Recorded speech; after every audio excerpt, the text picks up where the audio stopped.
Hey, what's up everyone? This is Valoramous. In today's DJ tutorial, I want to talk about finding your initial cue point when you are DJing live for a gig.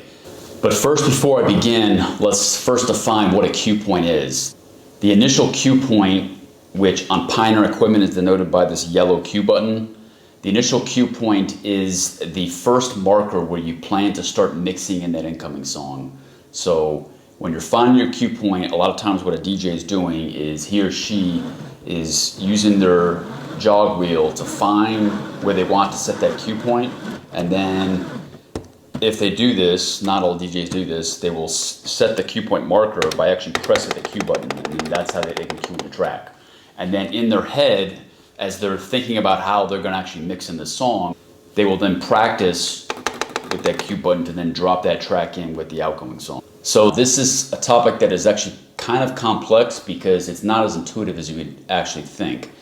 Normally, when you're beginning to learn how to DJ, you would think that, well, the very first mark of the song, that's my cue point, I'll just start there, or I will start on the one beat of a track, and that's exactly where I need to start my song, and I'll just hit play, and as long as the BPMs match, I'll be able to succinctly mix two tracks together. But it's not actually that simple because you have to consider song structure, you have to consider how you want to drop in that track, and you must consider mixing technique as well when you're determining this calculus when you're mixing two songs together live. So the first thing you need to consider is the song structure, and you need to consider the song structure of both the outgoing song and the incoming song. You need to know how many bars are present in the outgoing song's section that you plan to mix the incoming song with, and you need to understand the structure of the intro section of the incoming song.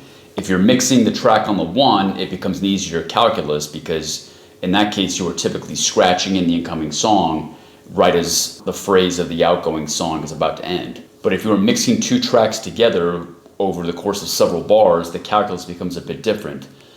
Now, in general, you are going to try to find that first beat, and you're going to hope that it's on the one beat where you start. Sometimes tracks, particularly in the 1980s, they would have a drum fill that would precede the first beat of that song.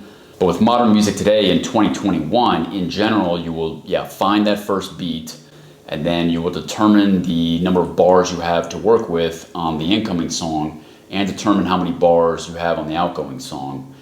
Now, with song structure, you also need to consider how that intro is arranged. Is the intro just an instrumental beat, or is the intro vocals and then the beat kicks in at the first beat of the first verse? Then your calculus is entirely different, because if your track is composed of vocals in the intro, your cue point, that initial cue point where you start to mix in an incoming song, is probably not going to be on the one beat. It might be in the 2, 3, or 4, or somewhere in between those number of beats. So if you're mixing a track in with pure vocals, you are going to start that track to mix in at the beginning of that vocal, and then you need to determine whether you're going to scratch that track in or just hit play and succinctly time that track in with the outgoing song.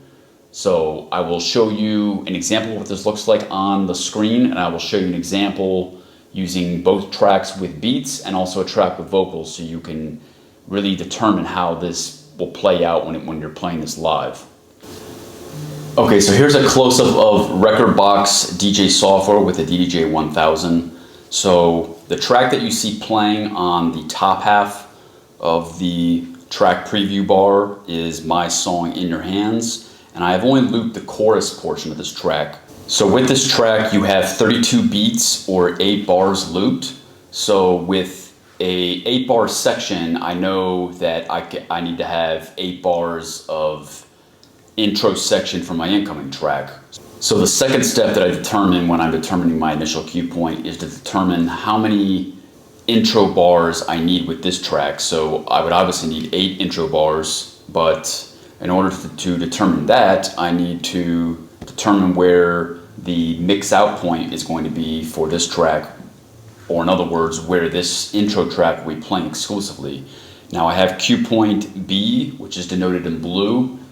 That is at bar 5. So by this metric, I know that I will have to play this intro section consisting of 4 bars twice.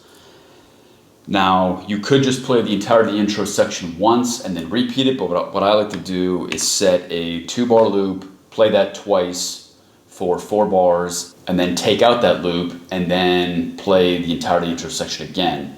So in this case, the initial cue point is actually quite easy because this track starts with beats and everything is on the grid.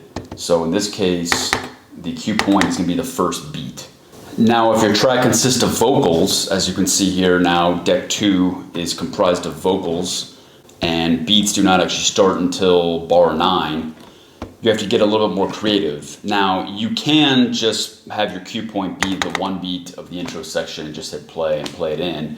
But if you want to get more creative, and in particular as you progress in your DJ career and with experience, and in particular, in this case, if you learn how to scratch, you will most likely set that initial cue point at this first transient of vocals. So in this case, the cue point is actually going to be on the 2 beat of that first bar.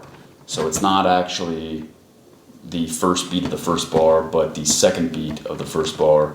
And this will allow you to scratch the track in.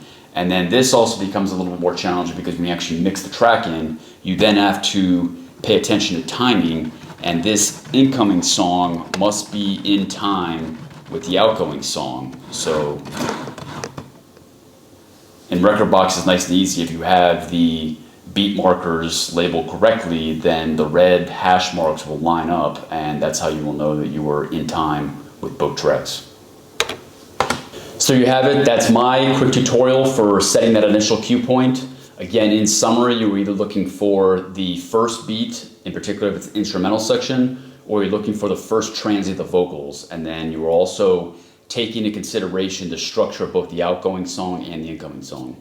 And so if you think I'm forgetting something, please leave in the comments below. And if you like this content, like to see more, please like, comment, share, and subscribe. Thank you.